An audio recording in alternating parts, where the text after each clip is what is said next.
Halo semuanya, selamat datang di channel yang tidak layak untuk dihina ini. Sebelum kita mulai, atur posisi santainya, seruput kopinya, dan mari kita berhayal.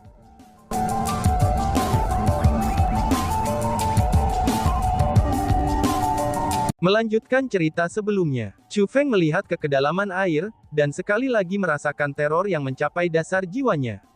Ini adalah jenis teror yang berbeda dari ketika dia dihadapkan dengan kematian sebelumnya. Chu Feng merasa teror kali ini, itu berasal dari sesuatu yang tidak diketahui. Dibandingkan menghadapi kematian, menghadapi hal yang tidak diketahui menyebabkan Chu Feng bahkan lebih ketakutan. Perairan telah dipenuhi makhluk hidup sebelumnya.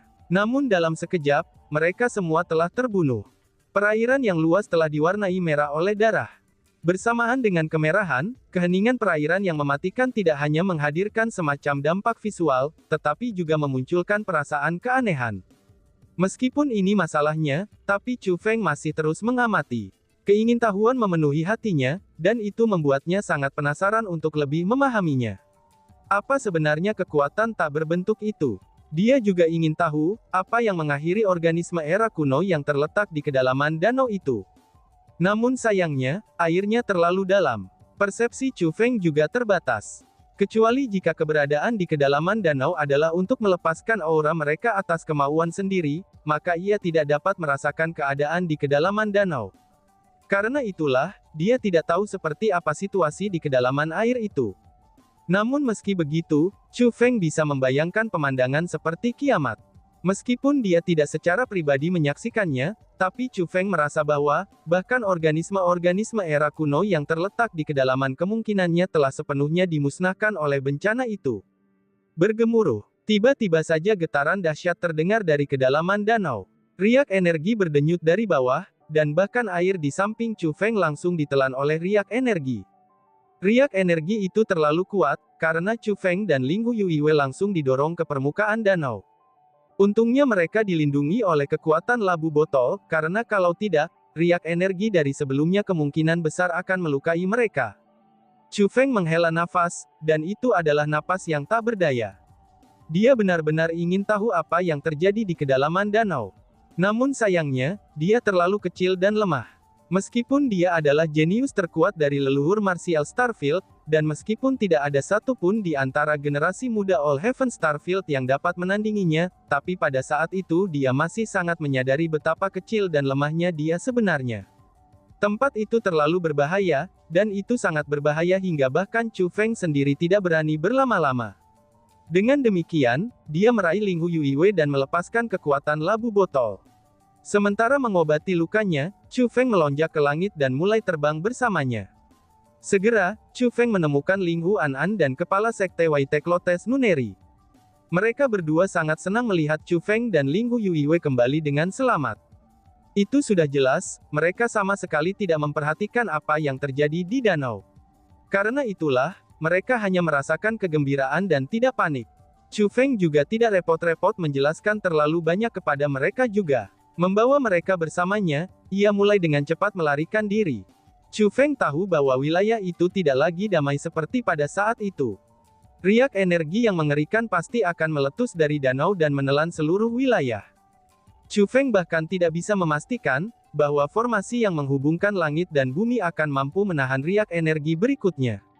Itulah sebabnya dia harus segera membawa Ling Huiyue dan yang lainnya dari sana. Segalanya berjalan persis seperti yang diduga Chu Feng. Tidak lama setelah mereka pergi, getaran sekali lagi terdengar dari kedalaman danau. Gelombang demi gelombang riak energi yang kuat mulai menghancurkan segala sesuatu di jalan mereka, itu saat mereka bergegas keluar dari kedalaman danau. Sementara riak energi yang telah mendorong Chu Feng dan Ling Huiyue ke permukaan danau, itu masih dalam tingkat kekuatan di mana botol labu dapat bertahan melawan mereka, dan riak energi saat ini lebih dari mampu sepenuhnya menghancurkan kekuatan botol labu. Riak energi itu tumbuh semakin kuat, dan keributan tumbuh semakin menusuk telinga. Gangguan yang disebabkan oleh riak energi itu tidak lagi terbatas pada bagian dalam danau. Pegunungan Gunung Ivory Valley yang terdiri dari puluhan ribu gunung, itu terus-menerus mengalami runtuh. Asap tebal membumbung ke langit, dan menutupi ratusan ribu mil. Bahkan bumi tertutup oleh retakan. Letusan gunung berapi bahkan bisa dilihat, dan magma bahkan menggelegak keluar. Seluruh tempat itu menyerupai neraka. Namun untungnya, formasi pelindung telah hadir. Formasi pelindung yang menyegel langit dan bumi telah menyegel pemandangan mengerikan di dalamnya, dan mencegahnya menyebar kemana-mana. Jika formasi pelindung tidak ada, siapa yang tahu seberapa jauh kehancuran akan menyebar? Jika dibandingkan dengan kedalaman danau, gangguan di permukaan sama sekali tidak ada. Kedalaman danau itu tertutup gelombang. Riak energi yang mengerikan itu terus mendatangkan malapetaka di sekitarnya seperti binatang buas. Mereka tampaknya berniat menyebabkan kehancuran total dan total. Ini terbukti, pertempuran yang melampaui imajinasi seseorang telah meletus di kedalaman danau. Dan yang paling penting adalah, kekuatan yang menindas itu begitu dalam, sehingga organisme era kuno yang tak terelakkan sekali lagi berseru dan gemuruh. Kamu siapa? Mengapa kamu menyerang klan kami? Tidak ada keluhan atau kebencian di antara kami, namun mengapa kamu bersikeras membunuh kami? Menjerit, cukup, sudah cukup. Orang itu pada waktu itu hanya menyegel kita di sini. Mengapa kamu harus begitu kejam, sehingga kamu bersikeras untuk memberantas kami? Aku mengaku salah, aku tidak akan lagi memiliki khayalan untuk meninggalkan tempat ini. Tolong ampuni kami sekali lagi. Aku mohon padamu, tolonglah. Organisme era kuno yang dianggap paling kuat oleh Chu Feng sebelumnya, itu berbicara dengan suara yang lemah dan menderita, dan bahkan mulai memohon pengampunan. Namun terlepas dari suaranya, tidak ada jawaban sama sekali. Segera, suaranya menghilang sepenuhnya. Setelah suaranya menghilang, tidak ada lagi suara di dalam air. Penindasan menakutkan yang menyelimuti perairan, itu juga mulai berangsur-angsur mengendap. Sekali lagi, air kembali ke ketenangan sebelumnya. Namun demikian, aura yang menakutkan tumbuh semakin kuat. Setelah lama berlalu, dua sosok terbang dari jauh. Mereka melewati formasi pelindung, dan membuat garis lurus untuk kedalaman danau Gunung Ivory Valley. Mereka adalah Yuan Shu dan tuannya, Grandmaster Tang Chen. Grandmaster Tang Chen memegang kompas khusus. Ada gambar di kompas yang agak mirip Gunung Ivory Valley. Terlepas dari gambar itu, kompas juga menggambarkan formasi besar. Hanya saja, formasi besar itu benar-benar hancur. Tatapan Grandmaster Tang Chen tidak lagi pada kompas. Sebagai gantinya, dia mengamati sekeliling dengan tatapan yang dalam. Tuan, aroma darah ini kemungkinan besar bukan darah para kultivator atau binatang buas biasa. Mungkinkah itu dari binatang buas era kuno yang disegel di sini? Tanya Yuan Shu setelah mengamati sekeliling. Kamu benar, itu adalah binatang buas era kuno. Semuanya telah mati. Bahkan Raja Binatang yang cerdas itu sudah mati, kata Grandmaster Tang Chen.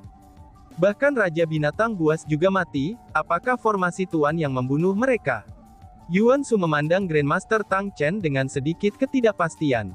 Dia tahu bahwa formasi pelindung di sekitar tempat itu telah didirikan oleh tuannya. Itu karena tuannya telah memperhatikan, bahwa formasi telah hancur hingga dia membawanya ke sana. Tujuan mereka adalah mengembalikan formasi, dan sekali lagi menyegel binatang buas era kuno itu. Dia juga belum mendengar dari tuannya, bahwa ada formasi pembantaian yang tersisa di sana juga. Itulah sebabnya dia tidak yakin, apakah kematian binatang buas era kuno itu terkait dengan tuannya. Tidak, itu tidak dilakukan olehku, formasiku hanya mampu menghentikan mereka, dan itu tidak dapat membunuh mereka, kata Grandmaster Tang Chen. Lalu, apa yang terjadi? Tanya Yuan Shu yang menjadi semakin bingung. Orang lain yang melakukannya. Orang lain telah memusnahkan semua binatang buas era kuno ini, kata Grandmaster Tang Chen. Orang lain yang melakukannya, lalu dalam hal itu, bukankah itu berarti bahwa ada eksistensi sekuat master di alam atas reinkarnasi? Tuan, siapa orang itu? Tanya Yuan Shu yang sangat ingin tahu. Dia sudah lama mendengar tentang binatang buas era kuno yang terperangkap di tempat itu dari tuannya. Dengan pengecualian Raja Binatang Buas itu, meskipun binatang buas lainnya hanya tahu pembantaian dan tidak memiliki banyak kecerdasan, tapi mereka semua sangatlah kuat. Terutama Raja Binatang Buas itu, dia adalah keberadaan yang melampaui ranah Utmost Exalted. Untuk bisa membunuh semua binatang buas era kuno, bahkan termasuk Raja Binatang Buas itu, orang bisa tahu betapa kejam dan ganasnya karakter si pembunuh itu. Yuan Shu ingin tahu persis siapa karakter kejam itu. Aku tidak tahu siapa yang melakukan ini. Menurut penilaianku, orang itu melenyapkan binatang buas era kuno ini dengan sangat cepat. Secara tidak langsung, aku dapat menyimpulkan kekuatannya dari tindakannya itu, kata Grandmaster Tang Chen.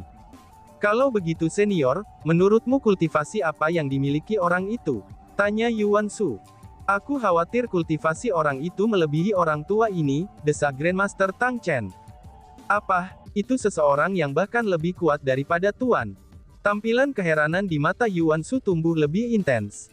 Dia telah tumbuh besar di sisi tuannya. Namun bahkan pada saat itu, dia bahkan tidak tahu persis seberapa kuat tuannya. Alasan untuk itu adalah, karena tuannya terlalu kuat. Sampai saat itu, Yuan Shu belum pernah bertemu seorang kultivator yang lebih kuat dari tuannya. Namun tuannya benar-benar mengatakan, bahwa seseorang yang bahkan lebih kuat darinya telah muncul. Bagaimana mungkin Yuan Shu tidak heran dengan kejadian ini? Setelah beberapa saat terkejut, Yuan Shu berkata kepada tuannya dengan nada pelan.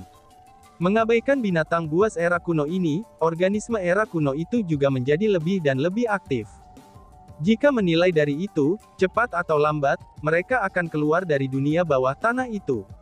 Tampaknya kekuatan yang membatasi mereka akan segera menghilang. Jika Tuan merawat mereka sendirian, itu akan sangat melelahkan, kata Yuan Shu. Sebenarnya adalah hal yang baik bahwa seorang ahli top yang mirip dengan Tuan, dan dia tampaknya menahan binatang buas era kuno ini. Meskipun tuannya mengatakan bahwa orang itu sangat mungkin lebih kuat darinya, tapi Yuan Shu malah mengatakan bahwa orang itu hanya sebanding dengan tuannya. Secara alami, dia sangat menyanjung tuannya. Tentu saja selain menyanjung tuannya, Yuan Shu juga menyatakan kekhawatirannya. Masalah tentang organisme era kuno adalah sesuatu yang telah mengganggu tuannya sepanjang waktu.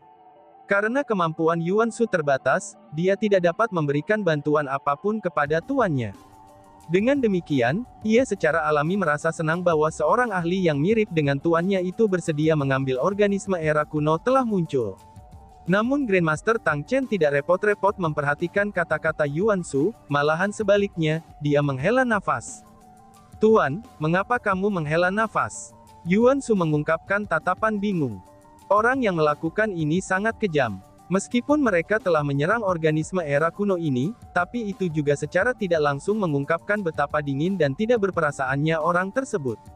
Karena individu itu sangat kuat, sulit bagiku untuk menentukan apakah ini adalah berkah atau bencana, kata Grandmaster Tang Chen. Tuan, meskipun orang itu telah sepenuhnya melenyapkan binatang buas era kuno, tapi mereka tampaknya tidak membunuh orang yang tidak bersalah. Mereka sepertinya tidak jahat, tanya Yuan Shu. Ini adalah pertama kalinya orang ini melakukan sesuatu. Jadi kita masih belum tahu karakter seperti apa individu itu. Dengan perilaku orang itu, jika ada yang memprovokasinya, mereka kemungkinan besar akan dibunuh. Namun aku percaya orang itu tidak akan dengan sengaja membantai orang yang tidak bersalah. Karena itulah, aku khawatir mereka akan menganggap orang-orang yang selamat dari era kuno sebagai tidak normal, dan membantai mereka semua tanpa alasan. Binatang buas era kuno ini memiliki sifat ganas, dan juga merupakan ancaman besar. Tidak apa-apa kalau orang itu membantai mereka. Namun, kekuatan era kuno seperti klan Galewin Hunting memiliki peradaban mereka sendiri. Langit telah memungkinkan klan era kuno untuk bertahan hidup sampai sekarang. Dengan demikian, sudah menjadi takdir mereka untuk bisa tetap hidup. Jika mereka dimusnahkan secara paksa oleh para kultivator modern, itu akan bertentangan dengan kehendak surga. Selain itu, membantai secara membabi buta organisme era kuno pasti akan menimbulkan ketidakpuasan bagi mereka.